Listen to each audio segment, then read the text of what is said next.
नमस्कार दोस्तों, अंगिरा ज्योतिष पीठ के चैनल में आपका एक बार फिर स्वागत है।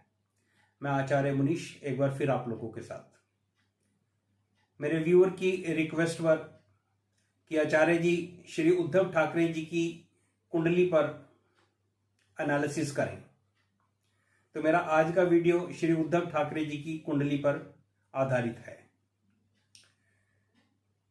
आशा है आप लोगों को पसंद आएगा।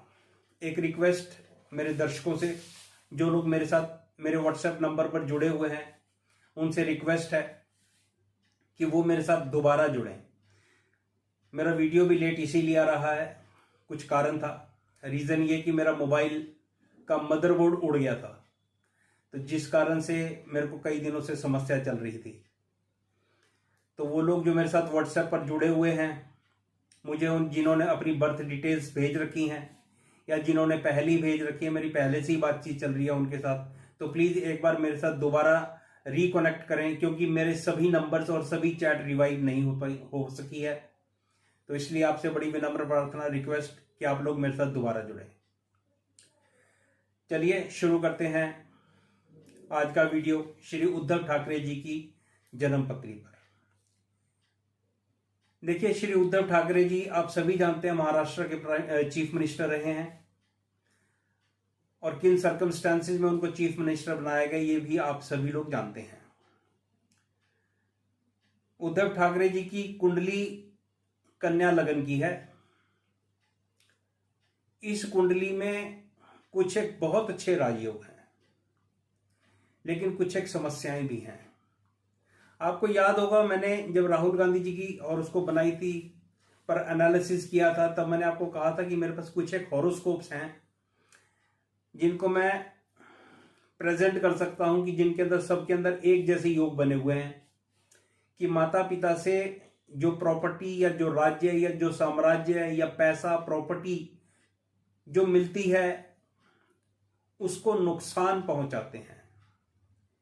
आज आप देख रहे हो, चाहे ये नुकसान किसी के कारण भी पहुंच रहा है, लेकिन श्री बाला साहब की बनाई हुई पार्टी शिवसेना को अल्टीमेटली नुकसान पहुंच रहा है। ये शिवसेना के 37-38 विधायक जो टूट गए हैं, ये शिवसेना को काफी बड़ा नुकसान है। तो ये इस तरह की स्थिति बनी है कि पिता ने एक बड़ी पार्टी बनाकर खड़ी करी और उद्धव ठाकरे जी के नेतृत्व में वो पार्टी छोटी बन गई। छोटी रह गई ना, मेरे ख्याल 60-65 विधायक थे इनके, 38-39 इनके चले गए, बाकी इनके साथ रह गए। और मीडिया में तो ऐसी भी न्यूज है कि कई सारे और लोग भी शिंदे जी के साथ जुड़ सकते हैं। तो ये कुछ एक योग होते हैं हॉरोस्कोप के अंदर, जो ये दिखाते हैं कि जो कुछ पिता से मिलेगा उसके उस प्रॉपर्टी या उस राज्य या उस साम्राज्य में व्यक्ति उस साम्राज्य को या तो कम कर देगा या उसकी साख को ठेस पहुंचाएगा। तो वो काम श्री उद्धव ठाकरे जी की जन्म पत्री में बिल्कुल क्लियर विजिबल है, और वैसा काम हो गया। और आज उद्धव ठाकरे जी पद से रिक्त हैं। देखिए, कन्या लगन की जन्म पत्री है, चौथे घर के अंदर बृहस्पति और शनि है। कुंडली आपकी स्क्रीन पर दिखाई जा रही है, आप देख रहे होंगे। केतु है। इस कुंडली में बृहस्पति और शनि का एक बहुत शानदार राजयोग बना हुआ है, जिस कारण से श्री उद्धव ठाकरे जी चीफ मिनिस्टर, मुख्यमंत्री महाराष्ट्र के बन गए उस वक्त ग्रहों की दशाओं के अनुसार। लेकिन यही एक ऐसा कॉम्बिनेशन है जो किसी भी राजनेता को ऊपर से नीचे गिरा देता है, अर्श से फर्श पर ले आता है। दूसरी, इस कुंडली के अंदर एक जो बहुत इंपॉर्टेंट बात है वो ये है कि इस कुंडली के अंदर एक अच्छे राजनेता के योग नहीं है। देखिए, जो 4-10 का एक्सिस है ना, वहां पर शुभ ग्रह हैं, और अगर आपको एक अच्छा पॉलिटिशियन बनना है ना, अच्छा पॉलिटिशियन, एक अच्छा राजनेता बनना है, तो मेरे दोस्त आपको पाप ग्रहों का प्रभाव आपको चाहिए ही चाहिए। बगैर पाप ग्रहों के प्रभाव के आप एक अच्छे नेता नहीं बन सकते। मैं आपको कई सारे एग्जांपल्स दे सकता हूं। श्रीमती इंदिरा गांधी के लगन में शनि था, स्ट्रांग, एक शानदार शनि बैठा हुआ था। श्री नरेंद्र मोदी साहब की लगन के अंदर मंगल बैठा हुआ है। ये ऐसी स्थितियां हैं जो आपको स्ट्रांग बनाती हैं। जवाहरलाल नेहरू जी की कुंडली को आप देख लें, लगन का लॉर्ड लगन में ही था। कितनी बेहतरीन स्थिति थी उसके अंदर, मतलब लगन ही स्ट्रांग था उसके अंदर। यहां पर लगन स्ट्रांग तो है लेकिन उतना स्ट्रांग नहीं है। कुल मिला के मैं ये कहना चाहता हूं, ये एक बहुत ही शरीफ और एक ईमानदार व्यक्ति की कुंडली है जिसको पॉलिटिक्स नहीं आती। इन भाई साहब को पॉलिटिक्स सिखानी पड़ेगी, फिर ये सीखेंगे, तब तक तो गाड़ी पार हो जाएगी। और इनकी ईमानदारी का एक मैं आपको और एग्जांपल देता हूं। आप देखो कि 20-21 जून को उद्धव ठाकरे जी की सरकार को प्रॉब्लम आई, यानी कि शिंदे जी अपने 27-28 या 30-35 जितने भी एमएलए थे उनको लेके वहां से चले गए, है ना। वहां से इनको प्रॉब्लम होगी। तो ये भाई साहब कितने ईमानदार थे, इन्होंने 21 या 22 तारीख को ऑफर कर दी कि भाई मैं इस्तीफा दे देता हूं, अब सरकार और नहीं चलेगी। ये इस व्यक्ति की ईमानदारी है ऑन मॉरल ग्राउंड। देखो 4th house Lord 4th house में है, expected by the strong 10th house Lord. ये किसी भी व्यक्ति को ईमानदार व्यक्ति बनाता। On moral ground Thackeray ji ने कहा, उद्धव ठाकरे जी ने, कि मैं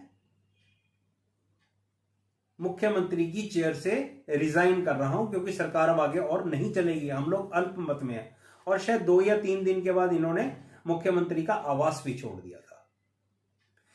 तो जो शुभ ग्रह होते हैं वो इस तरह के काम करवाते हैं। तो एक अच्छा पॉलिटिशियन बनने के लिए आपको पाप ग्रहों की बहुत सख्त जरूरत है। अगर पाप ग्रह आपकी कुंडली में स्ट्रांगली कनेक्टेड नहीं है होस्टिस से, तो फिर आप एक अच्छे राजनेता नहीं बन सकते। और बहुत लोग हैं, शरद पवार साहब है, बड़े बड़े दुनिया भर के अच्छे पॉलिटिशियंस हैं जिन्होंने जिंदगी में बाउंस बैक किया। देखिए अब उद्धव ठाकरे जी की कुंडली के अंदर जो क्वेश्चन बनकर आता है, जो आप लोग पूछ रहे हैं कि क्या उद्धव ठाकरे जी बाउंस बैक करेंगे, क्या शिवसेना को वापस खड़ा कर पाएंगे? नहीं मेरे भाई नहीं। ये थोड़ा सा मुश्किल क्वेश्चन है ये, क्योंकि ऐसे लोग सिर्फ जो माता पिता से जो कुछ मिलता है ना उसका राज भोग सकते हैं। ये अपने आप किसी पार्टी को खड़ा कर देंगे, ये एक मुश्किल बात है। समस्या है ये बृहस्पति बुध की, क्योंकि वहां पर आपको देखो किसी भी पार्टी को खड़ा करने के लिए, अब आप देखो अभी रिसेंटली इनको देखो, आप क्या बोलते हैं, अरविंद केजरीवाल जी को, उनकी हॉरोस्कोप देखो, उसके अंदर कितना स्ट्रांग प्लेसमेंट है, लगन ही बहुत स्ट्रांग है। तो इन्होंने एक पार्टी खड़ी कर दी। मैं बात करूं अगर शरद पवार जी की, महाराष्ट्र में कितना बेहतरीन पाप ग्रहों का योगदान है उनकी हॉरोस्कोप के अंदर, फाइटर बनाते हैं। ये भाई साहब फाइटर नहीं दिखते।